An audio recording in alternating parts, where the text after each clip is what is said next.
అందరికీ నమస్తే అండి. ముఖ్యంగా గ్రామ పంచాయతీ ఎన్నికలు నిర్వహించాలని రాష్ట్ర ప్రభుత్వం రాష్ట్ర ఎన్నికల కమిషన్ కూడా నిర్ణయించింది.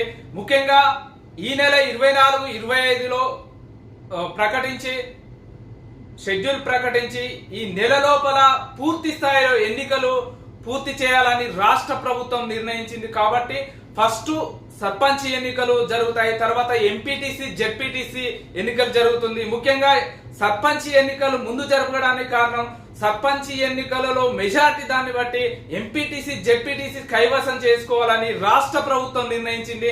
ముఖ్యంగా రాష్ట్ర ప్రభుత్వానికి అన్ని కోణాల నుంచి సానుకూలంగా ఉన్నది కాబట్టి ఇదే సానుకూల అంశం.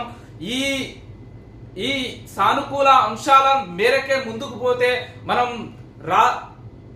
మన పంచాయతీ ఎన్నికలో పూర్తి స్థాయిలో మెజార్టీ స్థానాలు కైవసం చేసుకోవచ్చని రాష్ట్ర ప్రభుత్వం నిర్ణయించింది. కాబట్టి ఈ వచ్చే నెల డిసెంబర్ లాస్ట్ వీక్ వరకు పూర్తి స్థాయిలో అమలయ్యే అవకాశం ఉంది. కాబట్టి మీకు తెలియజేస్తున్నాం. ముఖ్యంగా మన ఛానల్ ను సబ్స్క్రైబ్ చేయని వాళ్ళు సబ్స్క్రైబ్ చేయండి, లైక్ చేయండి, షేర్